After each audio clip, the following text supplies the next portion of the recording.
Salut à tous et bienvenue sur Hashtag Protestant 2.0, c'est jeudi le 9 juillet, on se retrouve ce matin à Mittesheim.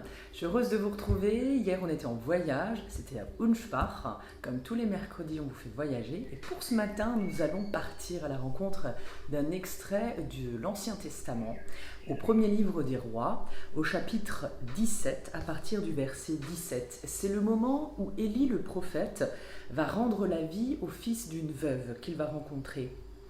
Quelque temps après, le fils de la veuve qui avait accueilli le prophète Élie chez elle tomba malade. Il fut même si malade qu'il finit par mourir. Sa mère dit à Élie, « Prophète de Dieu, pourquoi m'as-tu fait cela? Es-tu venu pour rappeler mes fautes à Dieu et provoquer ainsi la mort de mon fils ?» Il lui répondit, « Donne-moi ton fils. » Elle le tenait dans ses bras, il le prit, le porta à l'étage supérieur dans la chambre où il logeait. Il le coucha sur son lit, puis il pria le Seigneur en ces termes, « Seigneur mon Dieu, cette veuve m'a accueilli chez elle. Veux-tu vraiment la rendre malheureuse en faisant mourir son fils ?» Alors Élie s'étendit ensuite 3 fois sur l'enfant en adressant cette prière au Seigneur. « Seigneur mon Dieu, je t'en supplie, rends la vie à cet enfant. » Le Seigneur répondit à la prière d'Élie. Il rendit la vie à l'enfant qui se remit à respirer. Élie prit l'enfant, le ramena à l'étage inférieur et le rendit à sa mère en disant « Regarde, ton fils est vivant. » La femme lui déclara « Cette fois-ci, je reconnais que tu es un prophète de Dieu et que tu parles vraiment de la part du Seigneur. » Alors Élie est en terre étrangère au moment où il va rencontrer cette veuve et ce fils mourant.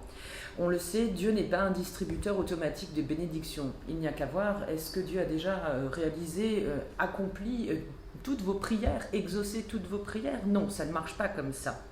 Il attend de chacun des croyants que nous sommes, que ce soit de l'Ancien Testament ou encore d'aujourd'hui, ce Seigneur, que nous lui fassions d'abord confiance. Élie, le prophète, doit, lui, marcher 100 de kilomètres vers le nord-ouest du pays avant de trouver asile au-delà de la frontière, au sud de Sidon. Et c'est là-bas, dans cette terre étrangère, où il est accueilli par cette femme qui est veuve. Dieu va alors exaucer sa prière en faveur de cet enfant. Justement, rendre la force et la vie, c'est une demande, une prière très importante. Le Seigneur répond à ceux qui font sincèrement appel à lui et c'est ce que cet extrait de la Bible nous invite justement à méditer, faire confiance profondément et demander dans la prière, Dieu nous exaucera. Prions avec ces mots qui nous viennent de Lore Dardanello Tosi dans 100 prières pour ceux qui ont du mal à prier. Comment pourrais-je être généreux sans avoir confiance en toi, Seigneur?